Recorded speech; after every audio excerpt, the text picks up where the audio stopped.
सलाम, नमस्ते, सत श्री अकाल। मैं हूं रज़ा और आप देख रहे हैं रज़ाग्राफी। दोस्तों, इजराइल को लेकर स्पेशल रिपोर्ट आपके सामने आया हूं। दोस्तों, आपको बता दूं कि इस तरह की रिपोर्ट आपसे छुपाई जाती है।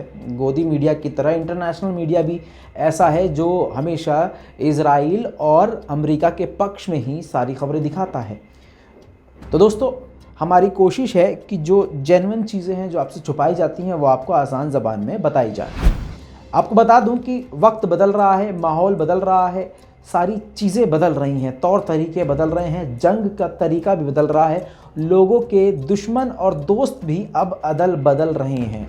ऐसे माहौल में अब आपको बताऊं कि इजराइल ने खुद बताया है कि उसके लिए कौन कौन ख़तरा है। जी हाँ, बहुत ही कम वक्त लूँगा और बहुत बड़ा अपडेट आपको दूंगा। ये खुद इजराइल ने ही बताया है, यानी इजराइल के ग्लोबल जियोपॉलिटिकल एक्सपर्ट ने रिपोर्ट जारी करके ये इजराइल की तरफ से सारी दुनिया को बताया है कि फ़िलहाल के वक्त में ईरान इजराइल के लिए बड़ा ख़तरा है, लेकिन फ्यूचर के लिए तुर्की और पाकिस्तान इजराइल के लिए बड़ा ख़तरा है। क्यों? उसकी भी जानकारी और उसकी भी डिटेल उन्होंने आगे देते हुए कहा कि पाकिस्तान और तुर्की ईरान के नक्शे कदम पे चल रहे हैं। भले ही आज इजराइल के लिए सबसे बड़ा खतरा ईरान है, लेकिन आने वाले वक्त में पाकिस्तान और तुर्की बड़ा खतरा हो सकता है। आगे उन्होंने ये भी कहा कि इजराइल के लिए खतरे की ये घंटी है, ये अलार्मिंग सिचुएशन है। इजराइल को इन देशों से अलर्ट होने की ज़रूरत है। उन्होंने आगे एक बात दोबारा से ऐड करी कि ईरान भी खतरा है इस वक्त के लिए और तुर्की भी खतरा बन चुका है इजराइल के लिए।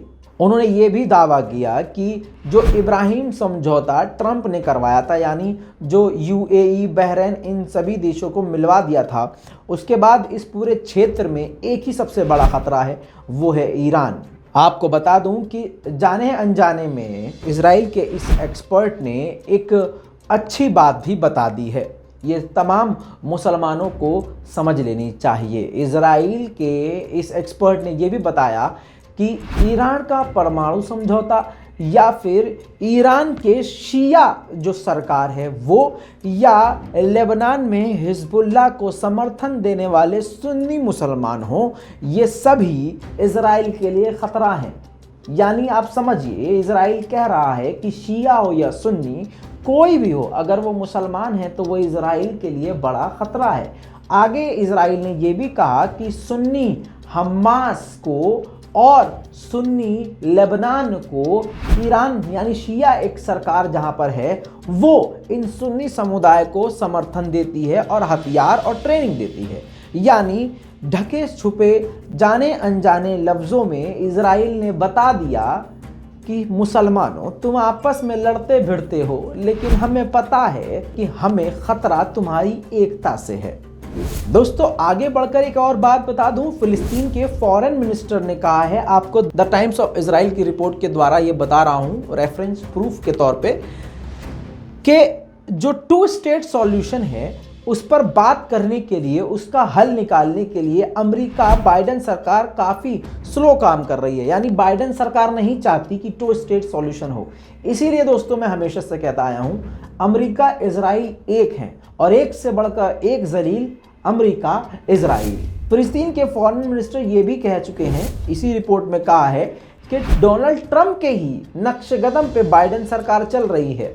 आपको बता दूं कि जब डोनाल्ड ट्रंप हारे थे और जो बाइडेन सरकार में आए थे, तो ईरान ने एक बात कही थी, वो बात फिर से सही साबित हो गई। ईरान ने कहा था कि अमेरिका में किसी भी सरकार आए उससे अमेरिका की रणनीति चेंज नहीं होगी, और आज वही हुआ कि अमेरिका की हरकतों से ये क्लियर हो गया है कि अमेरिका की रणनीति में कोई भी बदलाव नहीं आया है।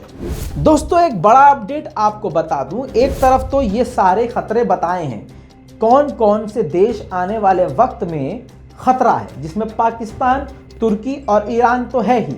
आपको यह भी बताता चलूं, क्योंकि ये इजराइल की स्पेशल रिपोर्ट आप देख रहे हैं, तो इजराइल ने जर्मनी से सबसे बड़ी और सबसे खतरनाक डील की है। यानी 3 खतरनाक सबमरीन 9 साल के अंदर जर्मनी से बनकर इजराइल पहुंच जाएगी। ये जो सबमरीन होगी ये दुनिया की सबसे खतरनाक और एडवांस टेक्नोलॉजी से लैस होगी। ये जो डील हुई है, इस डील की कीमत है 3 बिलियन यूरोस।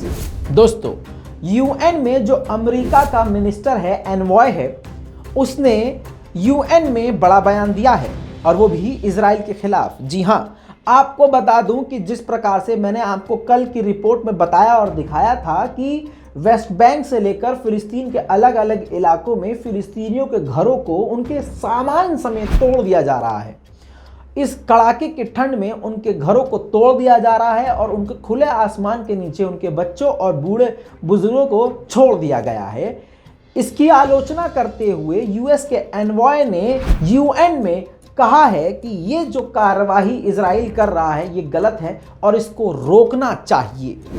दोस्तों, अगला अपडेट कल की खबर पर। इजराइल के तरफ से भी ये बताया गया है कि इजराइल के ऑफिशियल्स तुर्की के मिनिस्ट्री से लगातार कांटेक्ट में हैं और इजराइल के प्रेसिडेंट हाल में ही कभी भी तुर्की पहुंच सकते हैं। दोस्तों, यूएई ने इजराइल को अपना पिता बना लिया, बाप बना लिया। उसी के साथ अब इजराइल का एजेंडा यूएई ने अपना लिया है। जी हां, दुबई की अब किताबों में, स्कूलों की किताबों में, सिलेबस में ऐसी ऐसी चीज़ें ऐड कर दी गई हैं जो अब पूरी दुनिया के मुसलमानों के लिए बड़ा झटका है। आपकी स्क्रीन पर अब यूएई की टेक्स्ट बुक में दिखाया गया है कि यहूदी और मुसलमान दोस्त हैं, एक साथ हैं, दोस्ती दिखाई गई है। और तो और इजराइल और यूएई को बेहतरीन दोस्त बताया गया है, भाई बताया गया है। लेकिन यूएई ने जहां पर यह काम किया वहां पर एक बेहतरीन काम किया जो मुझे और सारी दुनिया को जरूर पसंद आएगा। आपकी स्क्रीन पे उसी टेक्स्ट बुक में जो पूरा इजराइल का मैप है, उस पूरे इजराइल के मैप पर इजराइल ना लिखकर फिलिस्तीन लिखा है। इजराइल नहीं, यानी मैप पे इजराइल का नाम ही नहीं लिया। बहुत अच्छा काम।